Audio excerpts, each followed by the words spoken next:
Okay, welcome everyone to the Oxford seminar. This week I'm going to talk a bit about wreaths in span set. So I'll explain what some of those words mean. This is just some observations I've had after rereading a paper by Ross Street and Steve Lack, Formal Theory of Monads II, where they describe some instances of wreaths in span set, and they're quite interesting. You get like orthogonal factorisation systems as an example, ordinary monads on categories as an example, but they don't seem to give a general description of what wreaths in span set look like.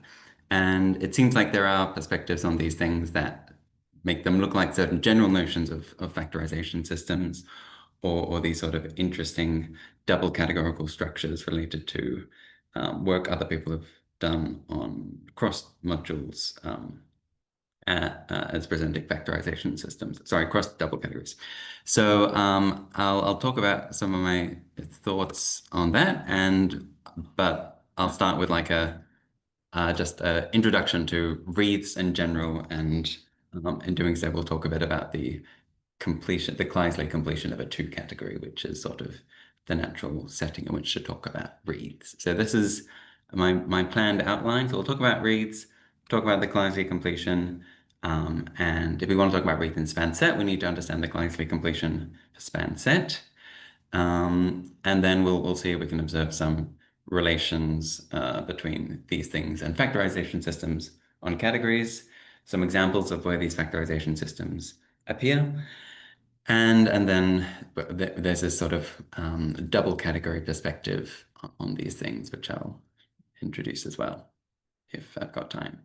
So I'm actually going to start by talking about what a monad is, partly just to establish some terminology, some notation. I'm going to use string diagrams a lot, so I'll give you the string diagrams for monads, which we're maybe familiar with, just to set that up.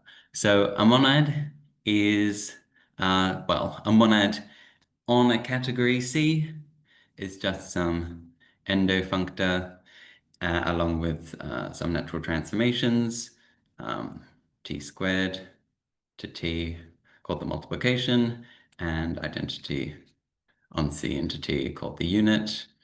Actually, maybe I want to use M and E. Oh no, actually I want to use mu and eta. Satisfying some rules. Now I'm going to represent these things with string diagrams.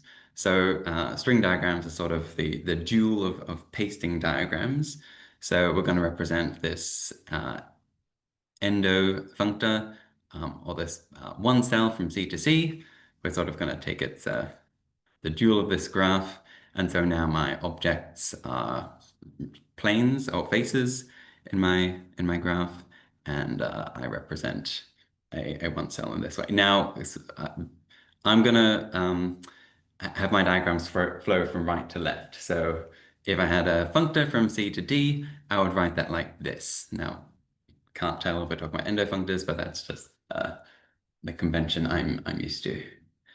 Now a two cell like this, from T squared into T, I would help if I write this as a pasting diagram. So we've got C, do T to C, T to C, T. Okay, so my string diagrams flow up and go right to left, so I should really, oops, write it like this.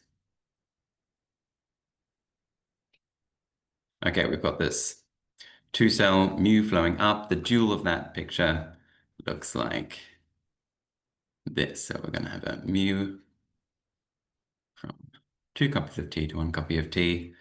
And then eta goes from the identity, the unit, sorry, goes from the identity into T.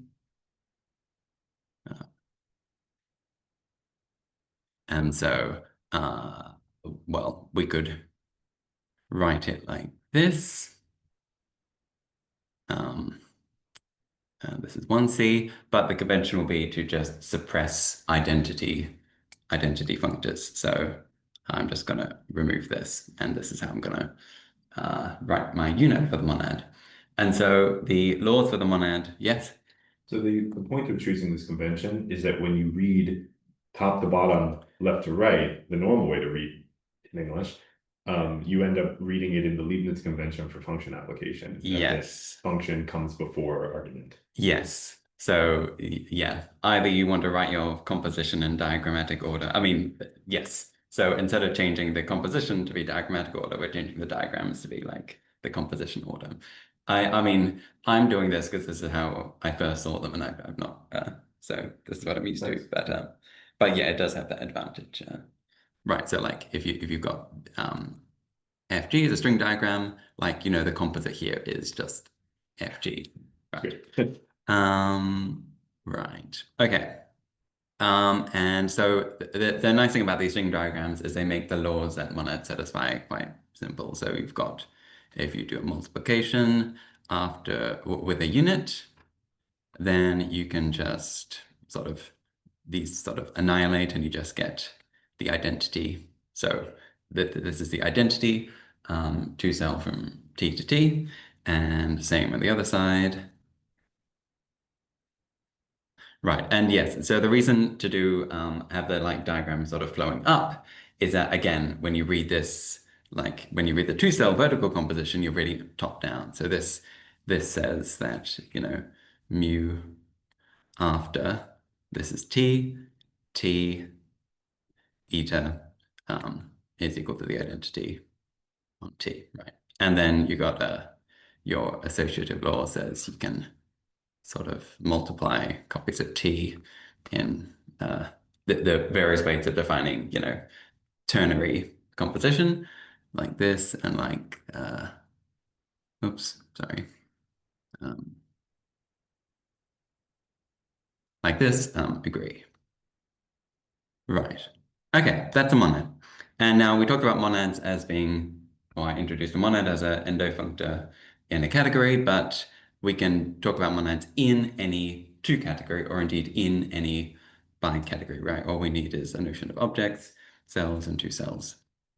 Um, okay. And indeed, the sorts of monads we're going to be interested in this talk are mostly not monads as endofunctors on categories, but monads as special endo one cells in a bi-category. So like some examples of interesting monads in bi-categories other than cat, well, in span set, monads are just categories. More generally, in span, I'm not really going to say what these are as bi-categories, but if you've got some category with pullbacks E, then you can look at span E and you can look at monads in there, and that's going to give you categories internal to E. You can look at, if you've got some monodal category V, you can form a bi-category of matrices in V, and monads in that are V-enriched categories. So we're going to be more interested in those sorts of monads. Okay, a distributive law between monads. So this is sort of relevant because wreaths can be viewed as generalized distributive laws between monads. So the setup is you've got some object and you've got two monads on it, and you want to know so if S is a monad, or S and T are both monads, is ST a monad? I mean, that doesn't really make sense. You ask, is there a natural way to endow ST with a monad structure? So we can think about that. So what do we need to do? We need to come up with a map from the identity to ST. So like we know the target's going to be S up to T, and we know the source is going to be just like the identity, which we represent as, no strings at all. And so can we create an S and a T out of the monad structure for S and T? Well, we can. We take the unit for S and we take the unit for T, and now we've got a unit for ST. So this is unit, and from multiplication, we need to build ST out of two copies of ST. And this is where we get stuck, right? So we can combine two copies of S to get an S. We can combine two T's next to each other to get a T, but we can't sort of get to that point because we've got, you know, the t between the two s's and so on. So what we would like to be able to do is swap the s and the t. So we'd like a two-cell like this. Maybe lambda. Maybe another name. Oh, Yeah. mu is yeah, terrible name, sorry. I'm gonna go with theta. Right, some two-cell which allows you to swap the s and the t. And now you can introduce your mu s and your mu t. And that gives you a candidate for your multiplication. Now, you also need these to satisfy some axioms. For example, if you take your unit and you put it on the, like, one of the inputs to the multiplication, then you want this to just be the identity on ST. And so, you know, what might we want to be true for that to happen? Well, if we have this property that if you've got the unit on one side of theta that you can just pull it through,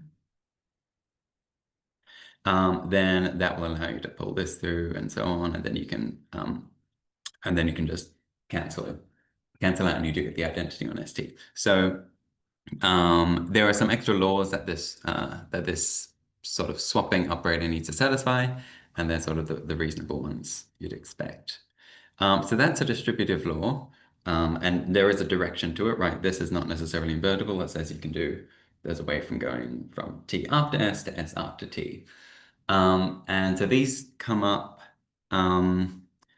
these sort of say that you can, or when you've got two monads with one of these distributive laws between them, obviously you can build this composite monad.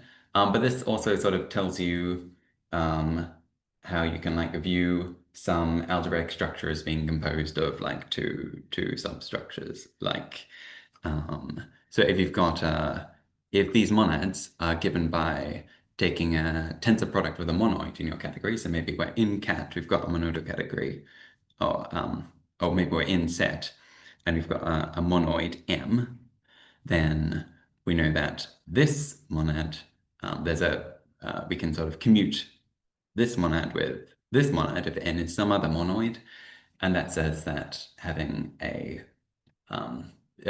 structure of an action by M and an action by N is the same as having a structure of an action by M times N. But in general, you'd need some law that says you can commute action by M with action by N. There are some other examples, but I might not mention. It's known as a Zappa-Seft. Sorry? It's known as a Zappa-Seft product. Oh, okay. I didn't know that. A monad there. Right. The other example that I think is often mentioned is like if you've got the multi-set monad, i.e. the free commutative monoid monad, and the list monad, then there's a natural law, distributive law between them, which says you can take, what is it, multi-sets of lists to lists of multi-sets, and that and algebra, so that gives you this composite monad whose algebras are rings, or rigs if you take the multiset. Right, okay. So there's a bunch of other ways to describe distributive laws between monads. They're equivalently, and I'll talk about this more a bit in a minute, but they're equivalently monads on monads. So there's a two category of monads and a two category. And if you look at monads in that two category, then that turns out to be the same as a distributive law on the monad. There are also monads which lift to the Kleisli category. So a distributive law of like t after s is the same as, so we've got, you know, t and s. Then we can form, let's assume we've got, maybe let's just for now assume that these are endofunctors in cat. Then we can look at Kleisli of t. And we've got these two, there's a junction between, you know, your carrying category C, Kleisli of t. And if you can lift S up to some monad on Kleisli of t, such that if we do this, the left adjoint after S, that's the same as this lift after ft. then that's to do so is equivalent to giving a distributive law. So wreaths on monads are just a generalization of distributive laws. So one way and there are sort of three different ways to see that. So we can weaken each of those definitions we've just given for distributive laws. So distributive laws are monads in a two-category of monads. Wreaths are monads in the Kleisli or Eilenberg-Moore, but for now we'll go with the Kleisli route. They're monads in the Kleisli completion of a two-category, which looks a lot like the category of monads, but it has more two cells. Another characterization is that, so we just talked before about having monads T and S, and distributive law TS to ST is the same as having a lift of S to a monad on the Kleisli category.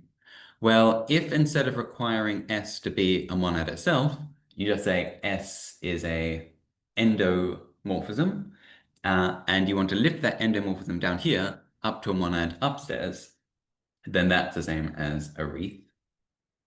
So the important bit is S need not itself actually be a monad in this case. And we can also just give the data explicitly. So if we sort of think about what it would mean to give some endomorphism S downstairs, the structure of a monad upstairs, well, let's just imagine now we're working explicitly in the case where A is a category, and this is the Kleisli category for the monad T.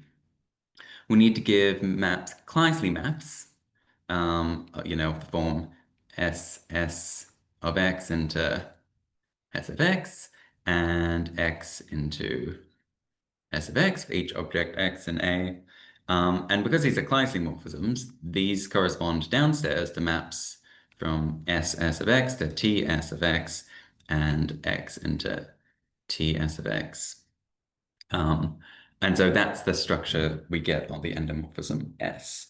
And you can see how you can use this structure to, like, there's a natural way, given the structure on S, to combine it with the monad T, which is still a strict monad, and get this composite monad, right? So we want to do the same thing where we take S T, nope, T S. Let's pretend I got that right. TS. Okay, so we still have this this theta, which allows us to swap the endomorphisms S and T.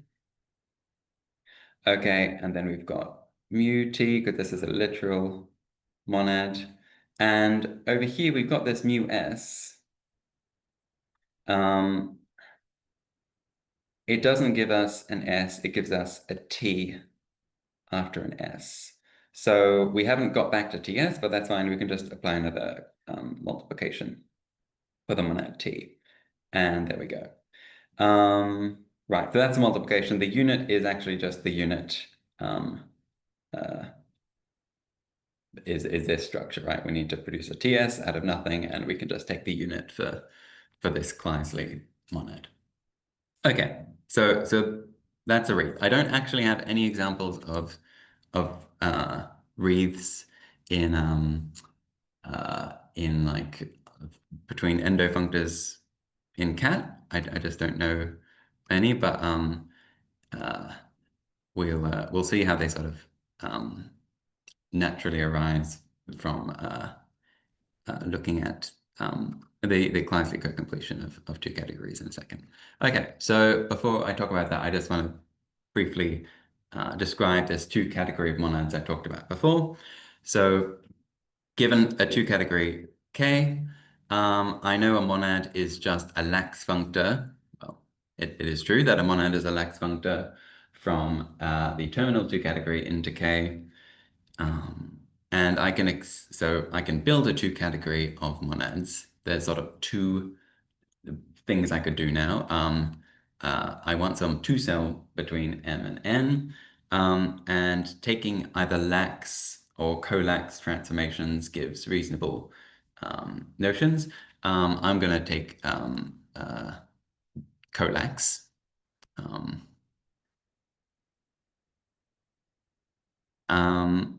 And then I can take modifications between these things as my two cells, and that gives a perfectly good two-category of monads, which we'll call monad K.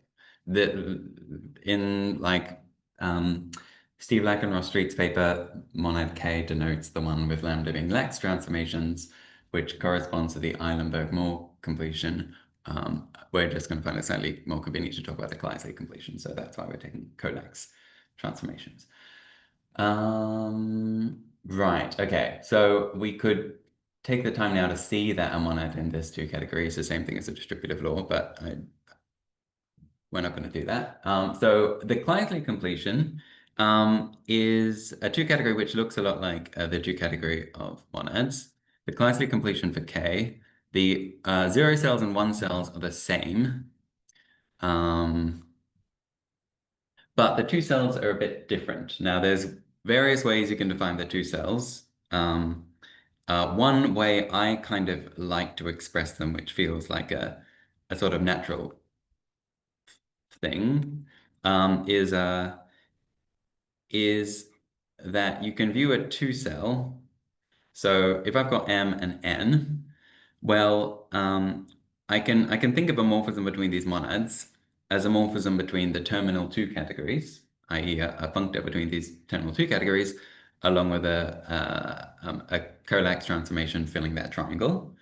I can do that. It's exactly the same as like something of this shape. But now a two cell in the Kleisli completion, it turns out is a two cell well, it's a two cell between these two identities, which is itself an identity. So imagine we've got like some row, I guess, in the back.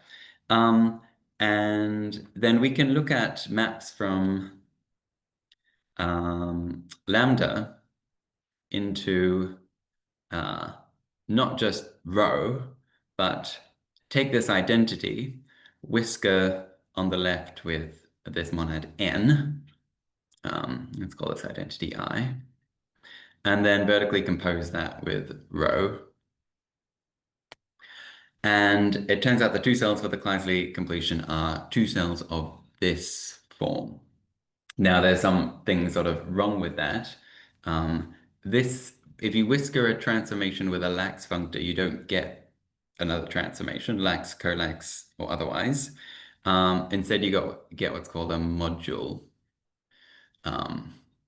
And it turns out modules are just a more general notion of two cell.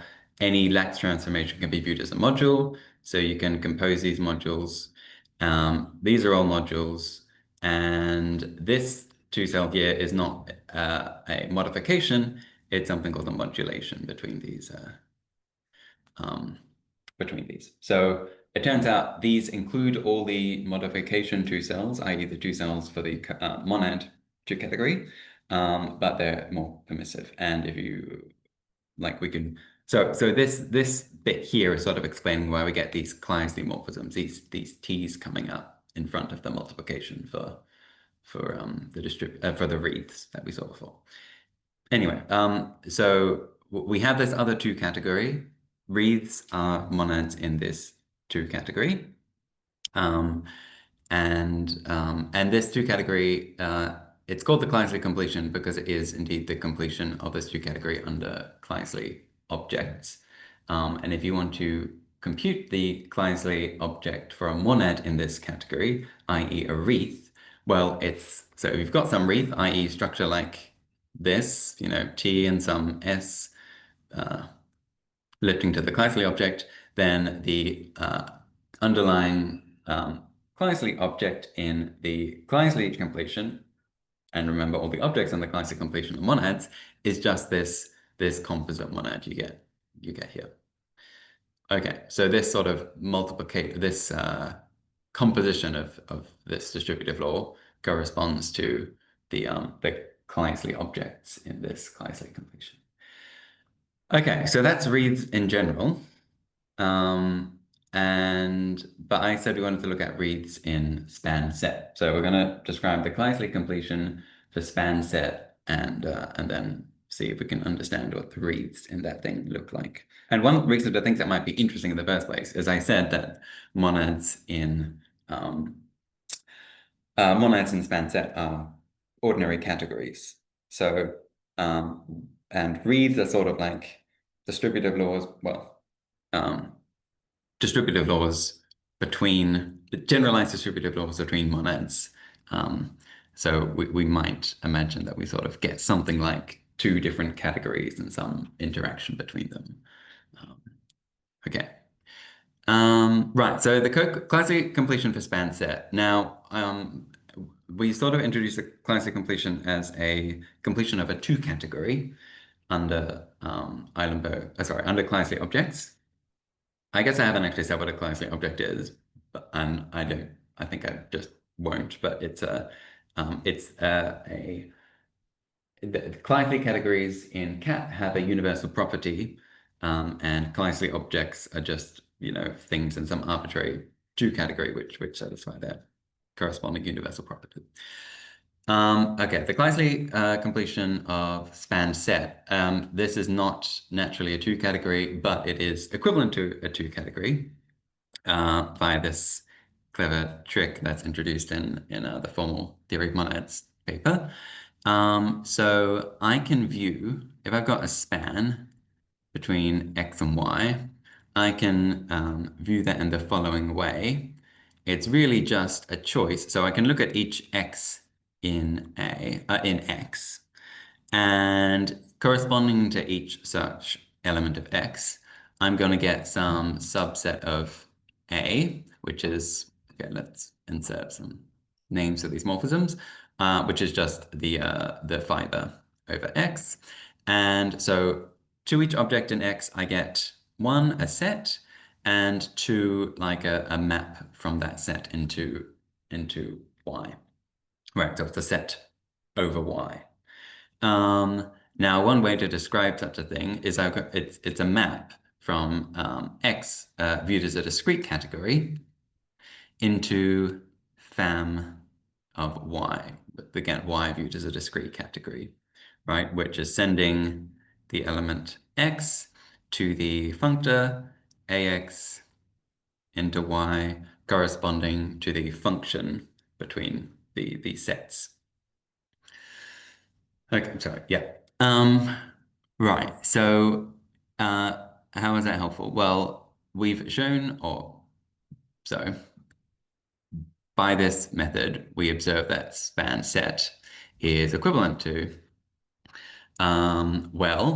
it's equivalent to give a span between two sets is the same as giving a map from the first set to fam of the second set. So that's like a Kleisli morphism between discrete categories for the fam monad.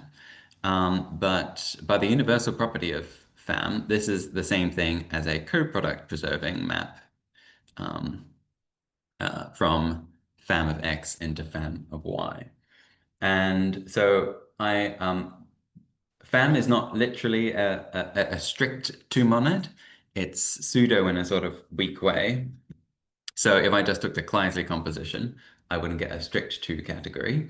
But if instead I just look at coproduct preserving maps, coproduct preserving functors between categories, which happen to be fams of discrete categories, that is an honest to God two category. Right, so what are we going to call that? Coproduct, but it's just restricted to things of the form fam. I'm just going to write fam D for now. Right, it's the objects are sets and the morphisms are coproduct preserving functors between the fams of those sets used as discrete categories. This clearly lives inside coproduct preserving functors between things which are just fams of arbitrary categories. And it turns out that this inclusion is indeed the Kleisli completion for span set. So to prove that, we'd need to show that everything in here is a Kleisli object for a monad in here. And we'd need to show some other things like that the map from here into the pre-sheaf category for this thing preserves those Kleisli objects, which I'm not really going to do, but it is done in detail in Steve and Ross's paper. But so the point is we've got this thing here as our we showed that span set was equivalent to this 2 category, and we observed that this 2 category is the Kleisli completion for span set for this category, and therefore up to equivalence for this category. The Kleisli completion universal property is specified up to equivalence, so we'd be quite happy calling this thing the Kleisli completion for span set. And so this is the category whose objects are categories and whose morphisms are coproduct preserving functors between the fams of those categories. So objects, C and D, and a morphism from C to D is the same thing as a coproduct preserving functor from fam C to fam D. But at this point, again, we're happy to talk about like a bi-category equivalent to this thing. So we're actually just going to go back to looking at Kleisli maps for the fam monad. So a coproduct preserving functor from fam C to fam D is the same thing as an arbitrary functor from C into fam D. Okay, so this thing is up to equivalence, the Kleisli 2 category for the fam pseudomonad. Okay, cool. So there's a description for the Kleisli completion. What do monads in this thing look like? So another trick we can use is we can look at some other pseudomonad on cat, which the fam monad is a submonad of, and look at what the monads in the Kleisli category for that are. And so fam is a submonad of the free colimit co-completion 2 monad. Right, given by sending a family of objects in A to the coproduct of the representables at, those objects. And this is a fully faithful functor and a map of monads. And that tells us that we can take, there is a map from Kleisli fam into the Kleisli category for this monad. I'm just going to call this monad P. Right, and this is fully faithful, which means that if we want to find a monad over here, well, it suffices. So let's say we've got some morphism C to D over here. This is again a Kleisli morphism. And we want, well, that's not going to be a monad, something like this. Defining a monad structure on this thing is the same as defining a monad structure on the Kleisli arrow we get mapping across to the Kleisli category for the free colimit co-completion monad. Okay, right. By the way, that map is just given by, if we think of this as a map from C into fam C, there's a map from fam C into P of C, and that gives us our Kleisli, our map from Kleisli arrows on the left to Kleisli arrows on the right.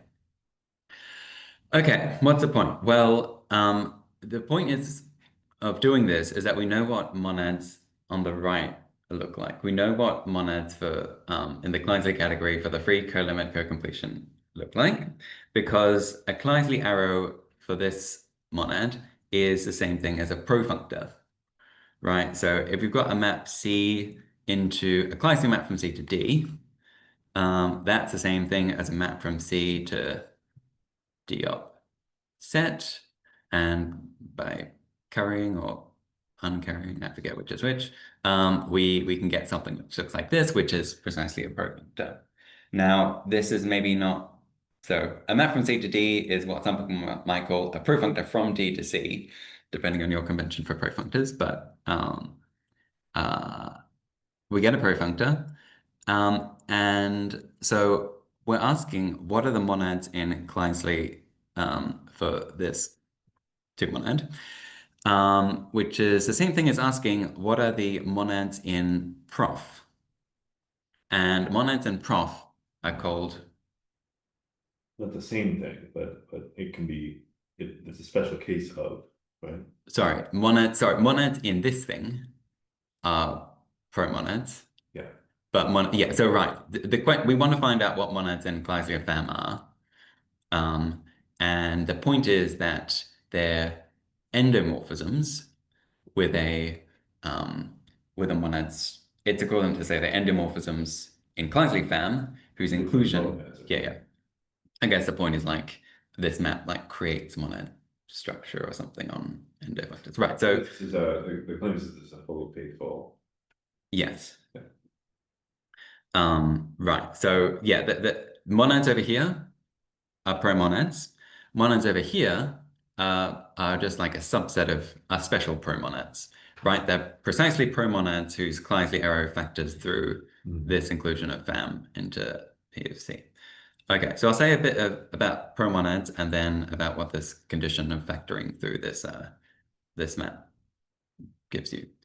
Special promonads. So if we view profunctors as like spans acted on, like if we view profunctors as like internal profunctors, where like a profunctor from category C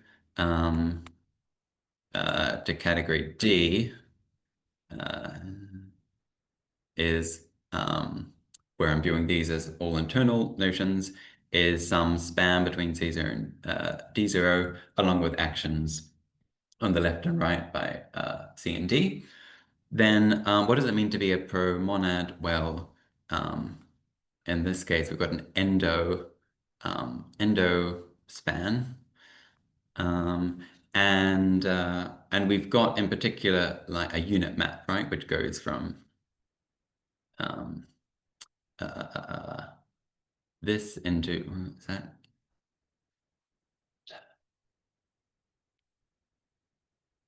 Why?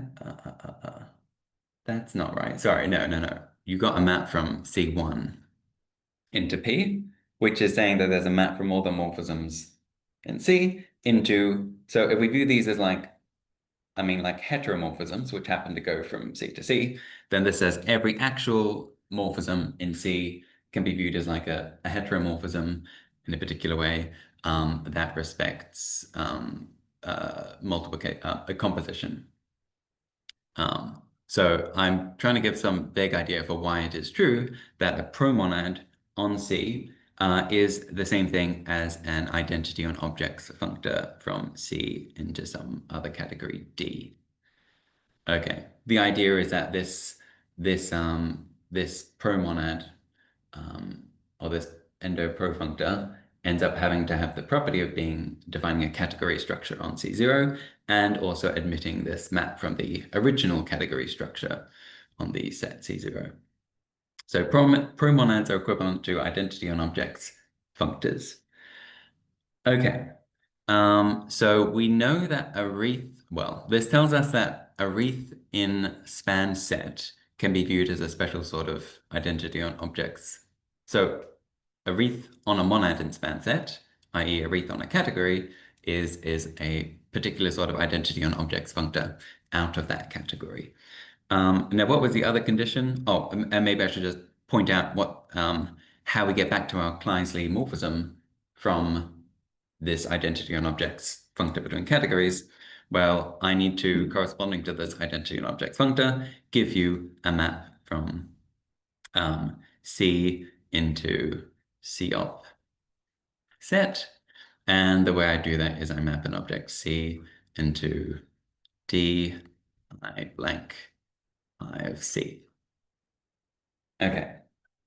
Right, this is like that's the sort of canonical factorization of this map through D. Okay, now we asked, so this is an arbitrary monad in the Kleisli category for the colimit co-completion monad. We want to understand monads in the Kleisli category for the fam monad. And we observe that they're precisely these promonads with the property that this functor factors through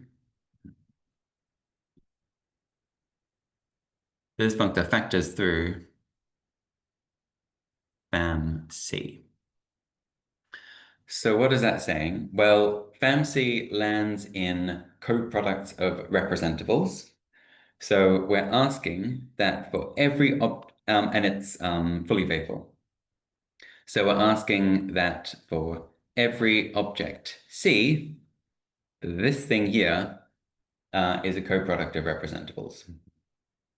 Now that's the same thing because this is an identity on object functor as saying for all B and D, I blank D is a coproduct of representables.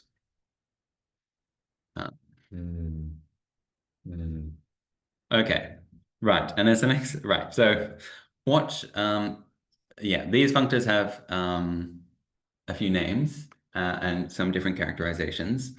So, so these are sometimes called left multi-adjoint functors. And I guess the idea is that if we instead just ask for this thing to be a representable, then that's the same as asking, well, that I be a left adjoint. So if we're asking that this be a co-product of representables, then maybe it makes sense to give it the name left multi-adjoint. So are these ending up like left, like multi-reflective subcategories, wide subcategories? Is that, and then they're like, multi-reflective wide subcategories. oh, I guess that usually implies fully faithful. Yeah. These are just. Yeah, I don't know exactly, but It's an identity on object functor, doesn't it? So it's an identity on object left multi-adjoint. It's an identity on objects, yeah, left multi-adjoint. So that's a complete characterization of these wreaths. And I guess the rest of what we'll do is understand what that even means, right? So I've got a list of like a bunch of equivalent conditions for this property. So I'll just say that these are also called fam admissible functors. So the notion of admissibility due to Funke and Funk for KZ doctrines.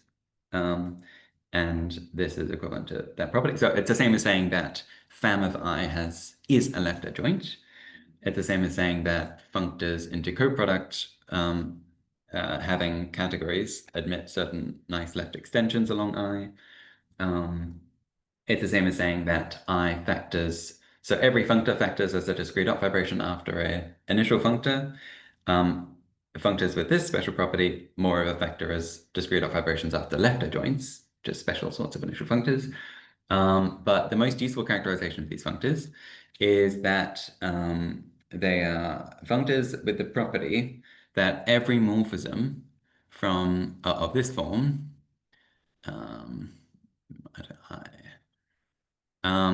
has a factorization of the form of a nap in the image of f in the image of I, so where f goes from x to z, followed by a so-called generic morphism. Now, generic morphisms are precisely, so a generic morphism into Y is the same thing as a morphism which is terminal in its connected component of that category. But we'll sort of give a more explicit characterization. Right, so let's say, okay, so recall that I is identity on objects. Oh, and something I should have said earlier is that an identity on objects functor between categories is the same thing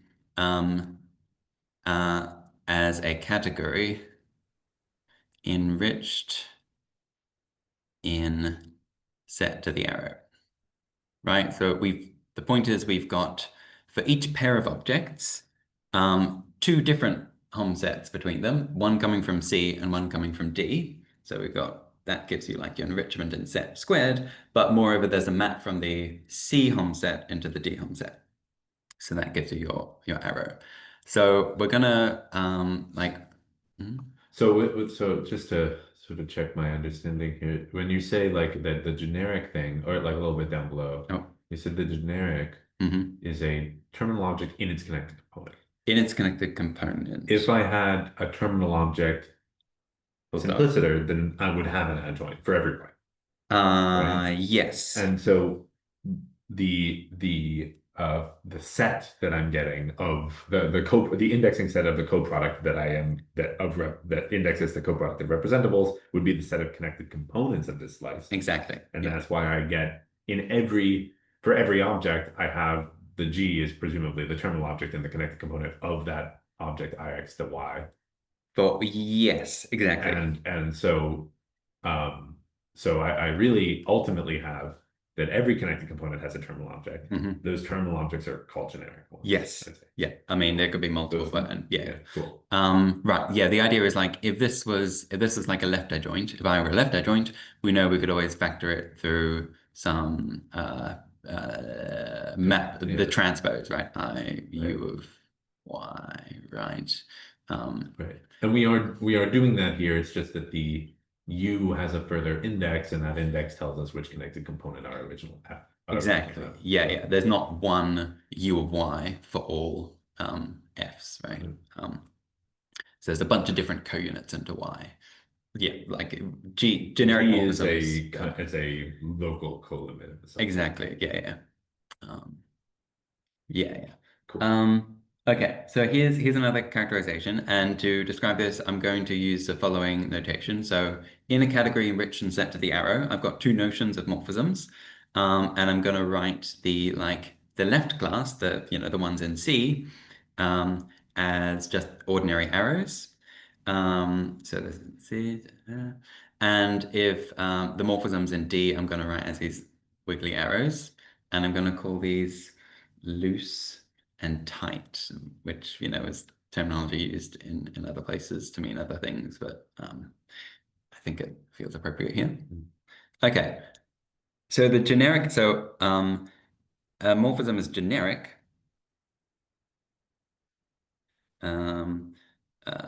G for generic.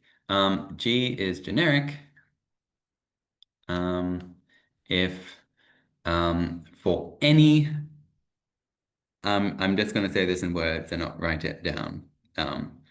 So for any other F and, oh, sorry. Well, no, that's fine. Okay. And a pair of type morphisms, let's get alpha, beta, for any square like this, which commutes. What does it mean for the square to commute? Well, it means that I project, these type morphisms, I view them as loose morphisms in the canonical way, and then I look at this commuting, the square of loose morphisms. So for any square that commutes, I get a unique tight morphism, delta, which fills this triangle. This is sort of expressing G as being terminal in a sense. So after this commutes, and by that I mean commutes in C, and this commutes in D. So that's a property being generic. And right, and so a left multi-adjoint is precisely one where every morphism, every loose morphism, factors essentially, well, it factors as a generic after a tight. So if I've got, A to B, loose, sorry, then I can write this as a tight morphism and then a generic. And this is not unique, but it's essentially unique, right? If we've got two of these things, then we'd get like two, it's unique up to tight isomorphism because we'd get these like deltas and epsilons pointing in opposite directions, which would need to satisfy which would need to be inverses. Okay. Okay, so I'll try and speed up the last little bit. Wreaths. Right, so I guess, yeah, as we said, we can view a wreath. So we've got some inspan set if you've got some monad, i.e. a category C, a wreath is a map from that category into, it's an identity on objects functor from that category into some other category, i.e. it's like a set to the arrow enrichment of your ordinary category, with this extra property, with this canonical factorization of looses through a type and a loose, right? That's the extra bit that we're getting from looking at monads in the Kleisli for fam rather than the Kleisli for P. Okay, and now I want to give you some examples of where these turn up. Now, orthogonal factorization systems is an important example. It's sort of the motivating example, but it's one that's written about in the formal theory of monads too. So I'm not going to describe it. I mean, the idea is that you take your right class to be your no, sorry, you take your left class to be your tight morphisms, and you take, well, and you include that into all your morphisms, and then it turns out that being generic, with this definition, coincides with being in the right class, right? So I'm just, yes, okay.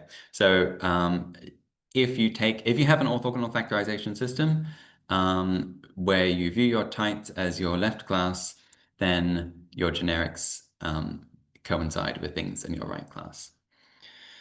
Kleisli categories. Okay, so this is an example that's not like an orthogonal factorization system. So for Kleisli categories, if you've got some monad T on C, then you've got this map C FT into the Kleisli category for T.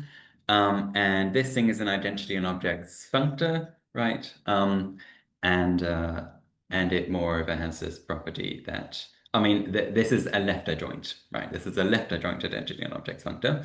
So not only do you so all Kleisli morphisms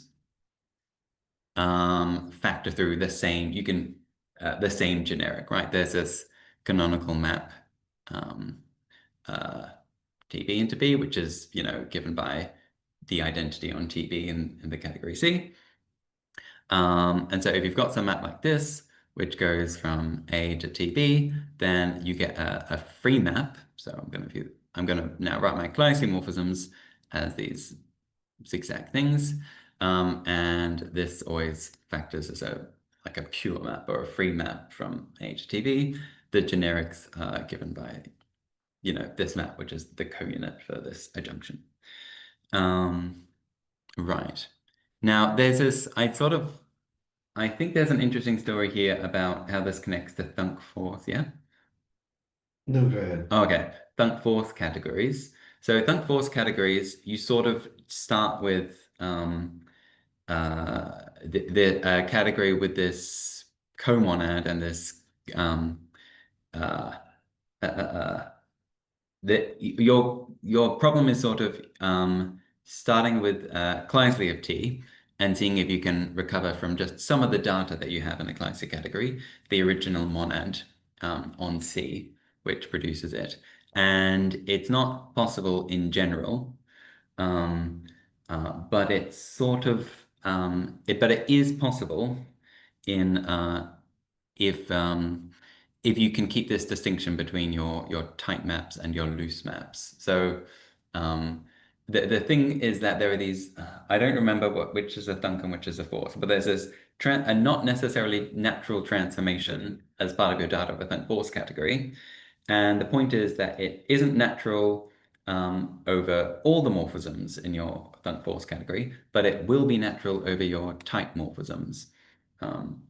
And so if you add this extra data to your thunk force category, then you can genuinely recover your original monad up to isomorphism. Now another example which I found quite interesting, because during my thesis I came across this problem of recognizing, so okay, I don't really have that much time to tell a story, but so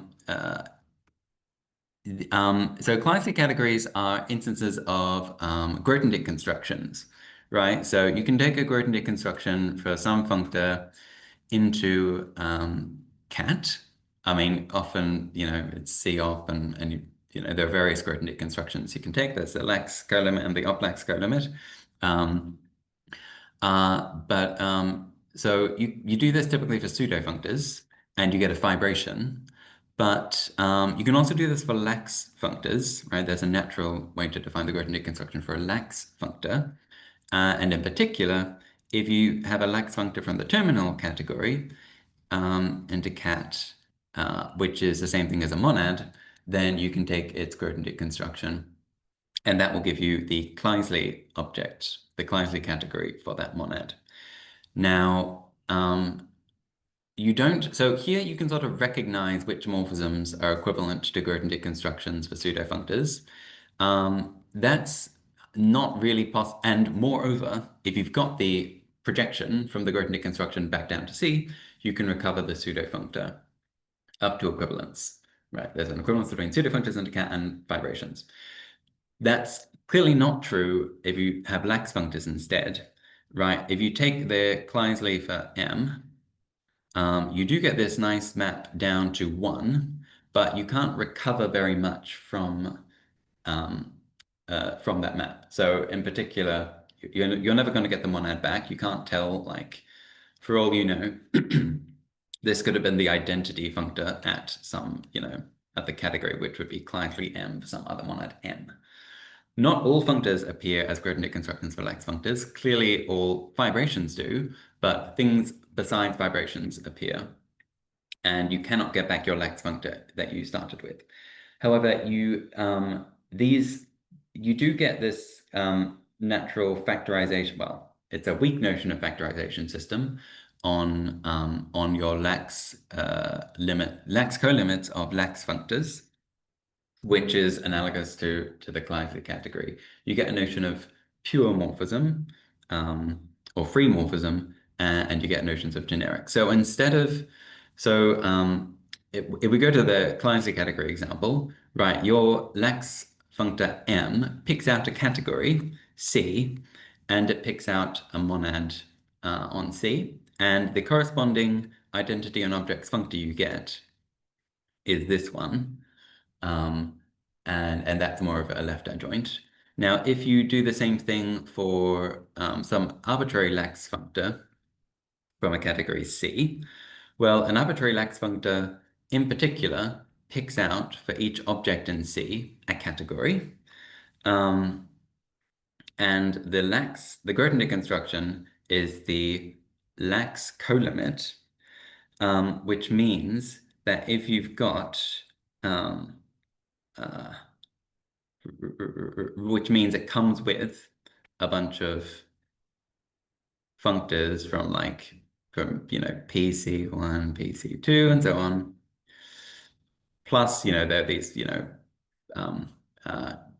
transformations filling these triangles. But in particular, you get a map from the coproduct over the objects in C. And that gives you this canonical map, into the Grothendieck construction. And this is the inclusion of the tight morphisms, right? So if you did this in the Kleisli category case, this would give you the inclusion of C into Kleisli of T. In general, it gives you, it gives you this. And your generics are the things which look like Cartesian morphisms, which would be Cartesian morphisms if you had a pseudo-functor. They don't have this same nice universal property that Cartesian morphisms do, but they do have this, instead they've got this terminal property, but it's precisely a property you need to express with respect to this inclusion of the coproduct of the objects in the image of P. Right, and so with this extra data, once you have this inclusion here, you can indeed recover your lax functor P. And I have some conjectures about when is, so it's very easy to see when a when a Wreaths span set comes from a monad, sorry, in this sense, is a Kleisli construction, right? It's precisely um, when your familial identity on objects functor is actually a left adjoint, like is not just a multi-left adjoint, but is a strict left adjoint. And there are sort of other ways you can maybe recognize when your factorization system comes from a Grothendieck construction. Yeah. Okay, I don't really have, so I would be interested in hearing if other people have interesting examples. I imagine there must be some that come from just like from lax functors into cat. I just don't know that many examples of lax functors into cat. I mean, so like, yeah. I don't know some examples. I mentioned like maybe graded monads can Kleisli constructions of graded monads should maybe give something interesting, but I don't know. Okay, and now I did say I'll talk a bit about uh, um, a double categorical perspective on these things. The point is we've got two different types of morphisms, right? We've got these tight morphisms and these loose morphisms, and maybe there's, but we've also got these generic morphisms, and maybe there's some sort of way to encode all that data in a sort of double category. And that is true, but it's a weird sort of double category. So I might just give like the bullet points of how this sort of observation can be made. So it starts with the fact that in the formal theory of monads paper, Steve and Ross point out that there's yet another description of a Kleisli map, C to fam D. So to give a Kleisli map from C to fam D is the same thing as giving. So FAMD has a canonical map down to set, which is fam of the terminal object. Okay, and a map from C into FAMD is the same thing as a map from C into set, along with a map in the slice over set from C to FAMD. Okay, what's the point? Well, a map in the slice over set from C to FAMD, we've got this map from cat into cat over set. We'll call fam1.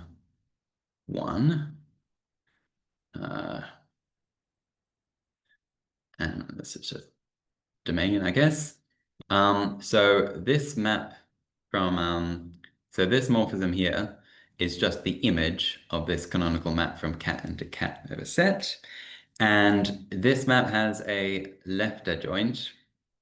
Fam is famously a parametric right adjoint functor. It's a special such thing called a familial two monad. It's the eponymous familial two monad. So what does that mean? Well, it means that a map from this thing, so something in cat over set, into the image into this thing, which is produced is the image of D under this map, is the same thing as a map from the left adjoint of P into D itself. Now, this left adjoint just takes the category of elements of P. So we've got a map from the category of elements of P into D, but clearly the category of elements of P also has this has a discrete up vibration down into C again. So from our Kleisli map, we've produced a morphism, a span of categories where one leg is a discrete up vibration.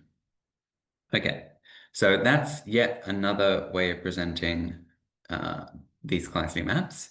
Now, the two cells do not correspond to ordinary morphisms of spans. They correspond to morphisms of spans with this two cell filling the right-hand side. Okay, now, so what do monads look like here?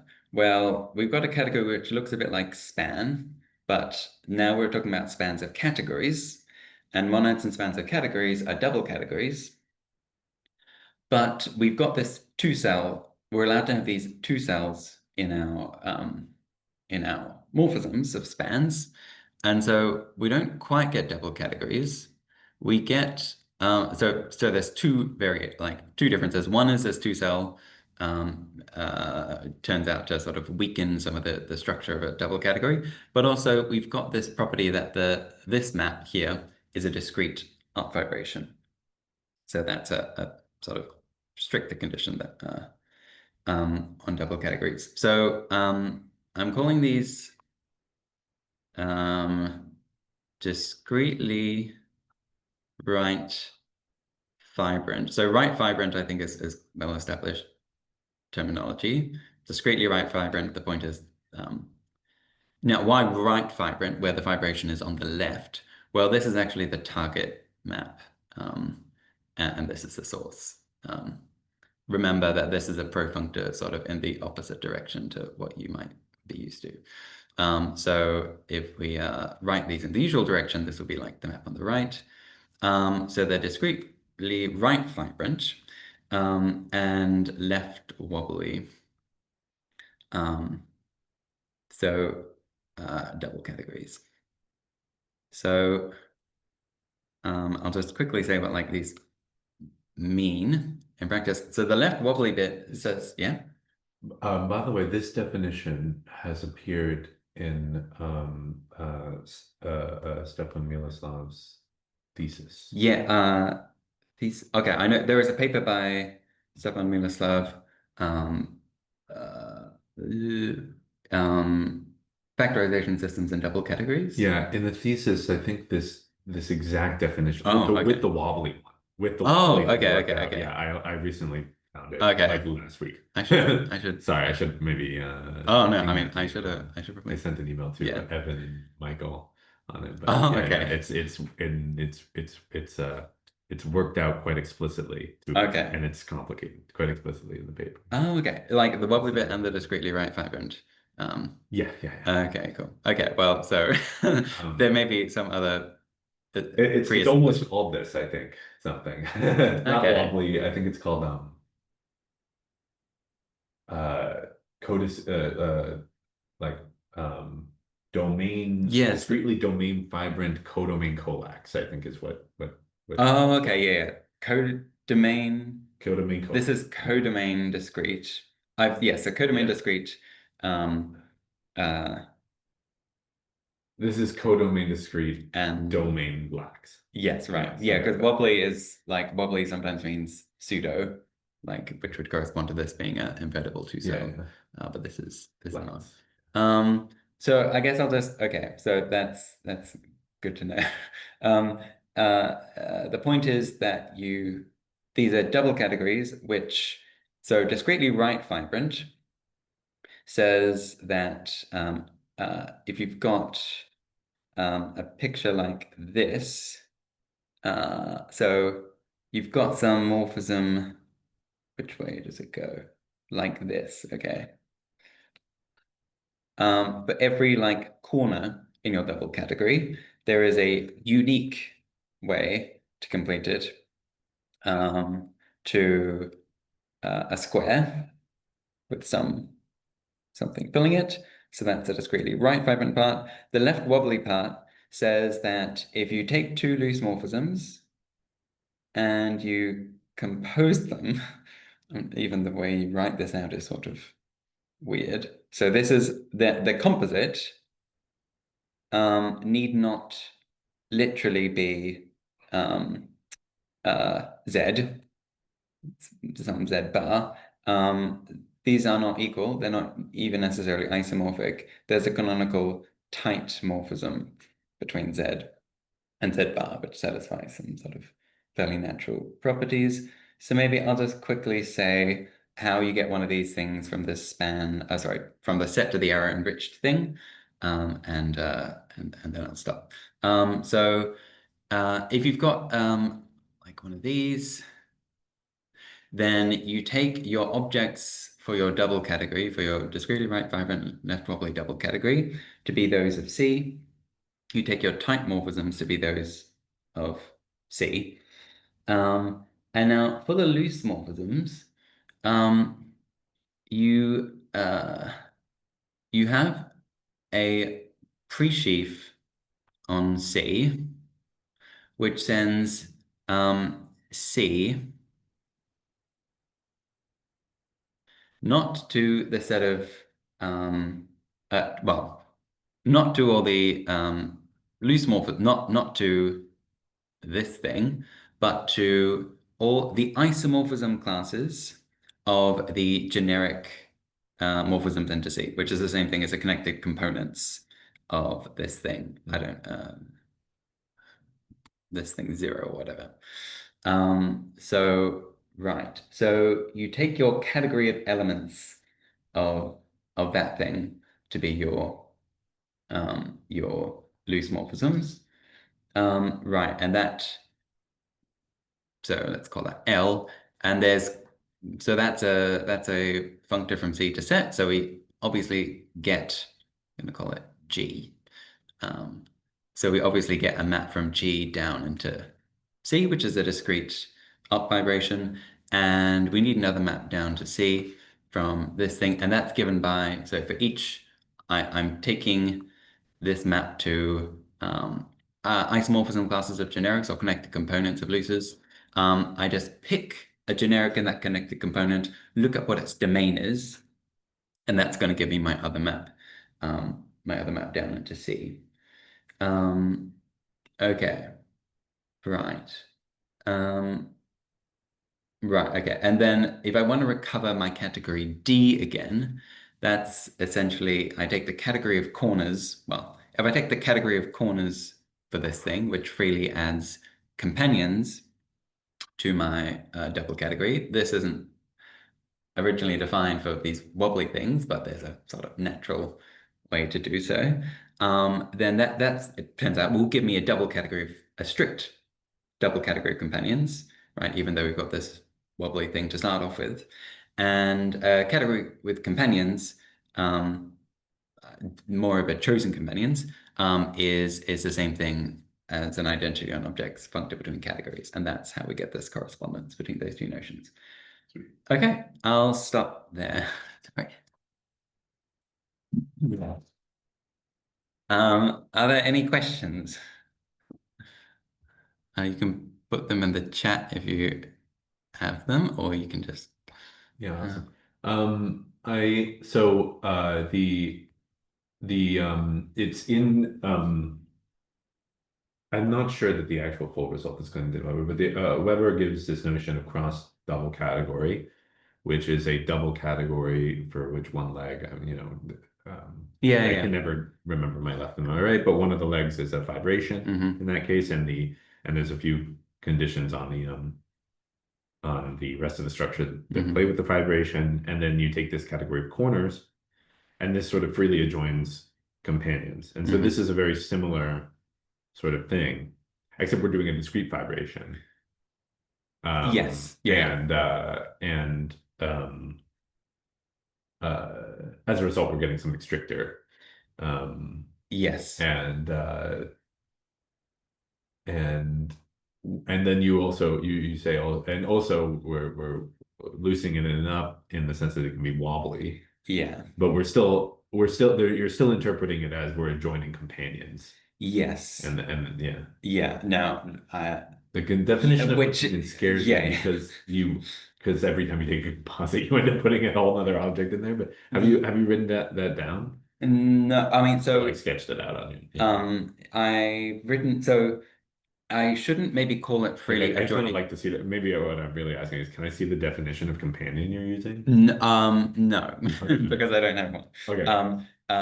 Because so it's the thing that it's generalizing is really the category of corners construction rather than the like it companion. Yes. Yeah. The point is there's a natural way to define it would still be nice to it would be interesting, right? Like if you like I mean just on my only question is, have you actually tried to write down the definition of, because maybe there's an obvious way that it still works even though you lose one of the things. Right? So yes, I haven't thought about whether I mean, so you end up with a double category which has companions, and it also has the same tights as your original double category,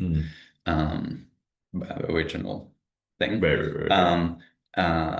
And their construction is like, so I mean, like the corner construction, maybe it should be observed that like what you do is you take corners, and how do you compose corners? Yeah. Well, you've got this right vibrant property, which allows you to stick this thing out.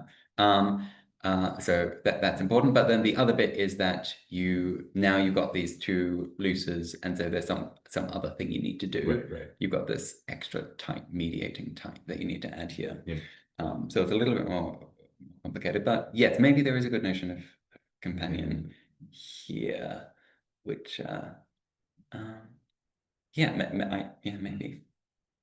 I mean, one of the equivalent ways to define companion is just that the source projection is a vibration and that the lift is sent to the identity by the target.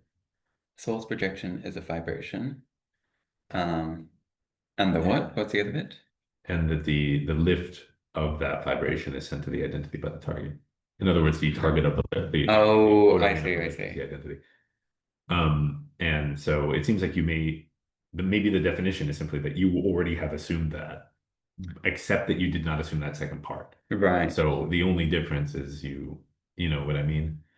It may be that the correct notion that it may be that it's a companion in that sense, although it may not be equationally defined in other ways, like a companion. Like there's other definitions of companion. The equivalence between all those things might not hold. But right. Okay. So your point is just that if I'd asked like that, you've got this filling, you want to fill in a way that has this be an identity in it. That is, I believe, the classic is equivalent in a classical sense to having conjoints. Yeah.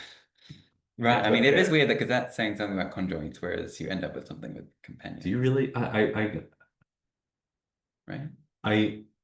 I feel like your maybe conventions above, like if in as much as your conventions, the whole talk align with the contextstats paper, which I don't know, I can never keep track of this. But then if they did, you should have the above be as yeah, well. no, that's you're right. Yeah, sorry. The idea is you have the identity here, and then this would be a companion of the conjoint. Sorry. Right. Oh. For some reason I mentioned the other picture, which has, I'm sorry. Right. Yes, this is fine. Wow, weird. Because we do it in the other direction, I think. What, looking at the source? Yeah, we look at the source. And also do you ask for that to be an up vibration? No, to be a vibration. Yeah, okay, right. Whereas here we're asking for the target to be an up vibration. Here we're Oh, okay, good. Okay, great. Thanks. Okay, that cleared it up for me. Okay. There's because span is self-dual, right, and then co gets in there, and it's like, anyway. Okay, thank you. Okay. Great, cool. Okay. Yeah. That's anyway, so my point being that like your definition, that's one of the equivalent definitions of the ordinary thing. Your definition is just that we don't add the extra assumption. We have these lifts, but we don't add the extra assumption that the left leg be an identity. Yeah. And so it may be that it can no longer be reduced to a equational reasoning about like two individual cells, the way like a companion usually is. Right. But it's still, I see the sense in which what you're saying is a having the thing has companions already. Yeah, up to, and then you are giving it companions in the real sense. Yeah. Yeah, no, I hadn't thought about sort of phrasing it that way. I should, but maybe it's interesting.